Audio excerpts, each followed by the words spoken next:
Okay, so I've had a look at if else and else if for handling decision logic.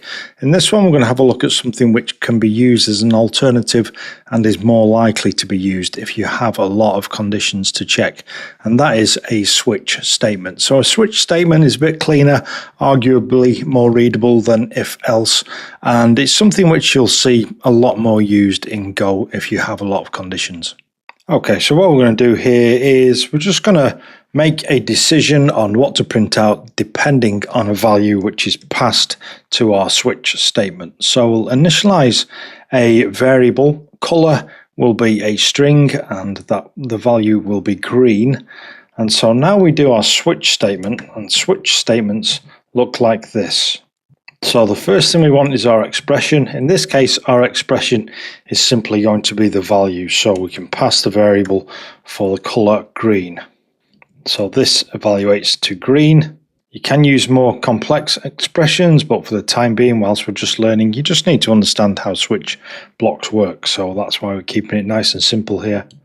And the next thing you do is you add your cases and see, are they equal to what the expression is. So for example, we can have red, and if it is red, what we're going to do, we'll think like a traffic light system, we'll print stop. Okay, and then we'll have another case, and here we'll say yellow, and in which case we're going to say slow down. But if we have green, then we're going to say go. Okay, but what if your color is not any of these? It's not red, yellow, or green, in which case you'll usually have a default which acts as a catch-all in case any of the expressions are not matched, and in which case here we'll just say color unknown. Okay, so we've set the color as green, so we expect it to match only this case here, the string green, and therefore we expect to print out the word go. So go run main.go, and indeed we do see go. How about if we went and chose a color which ain't there? We'll say blue, run this again, and it just tells us that color is unknown. Okay, now another thing we can do is you can check multiple values with one case. Here's a pretty good example of that. So we're setting a day variable to the string Saturday, and that is the expression that we are going to check. And as you can see, this first case here is we're checking, is the value of this expression Saturday or Sunday, in which case if it's either of those, then we will print out the word weekend, because Saturday and Sunday are weekend days. But if it's not Saturday or Sunday, it then goes to the default. So if no cases are matched, once again, it will then drop into the default and it will print weekday. So here we're expecting to see weekend, obviously. Let's run this. How about if we change the day to Wednesday? So Wednesday is not either of these cases, either of these values for this case. And so here we're expecting to see weekday. And indeed we do. Okay, time for a challenge. So something similar to what we've just done.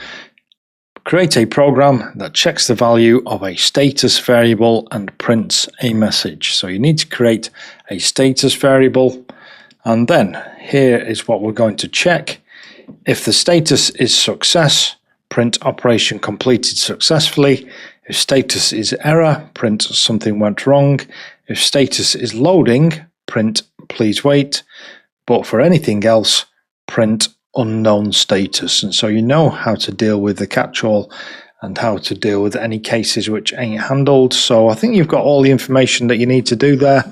Use the switch statement to handle the logic. Pause me now and give that a go. Okay, so we want a status variable. So we'll say status, and that will be, and we can choose any of these. Let's just print error. Okay, so initially we'll go with that, and then afterwards to check our catch-all, we'll choose a status which isn't in the switch. So here we're going to say switch, I can spell switch right, and then status will be the expression, and then we need some cases. So forgot to mention earlier, we wrap our switch statements in curly braces. So opening and closing, and inside of there go all of our cases.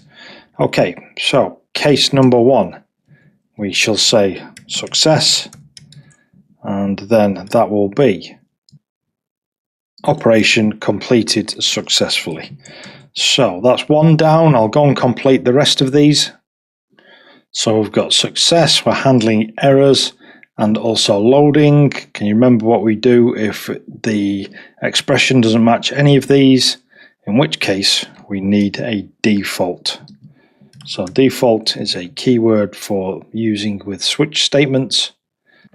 Unlike the others, we're not providing a value, and we're just going to say unknown status here.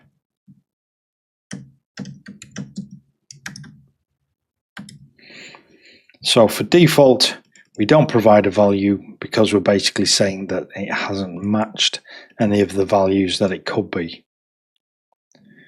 Okay, so for this one, I'm expecting to see something went wrong get printed. Let's try that. Something went wrong. Let's choose a different status.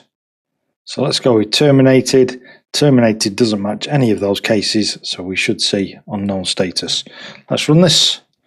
Unknown status.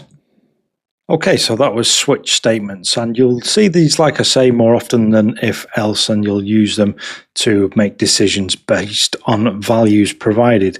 Okay, hope you enjoyed that one. Give the video a like, make sure that you subscribed. If you want to join the mailing list for more information on my Go content, you can find the details in the description, as well as you can find this lesson in textual version on GitHub.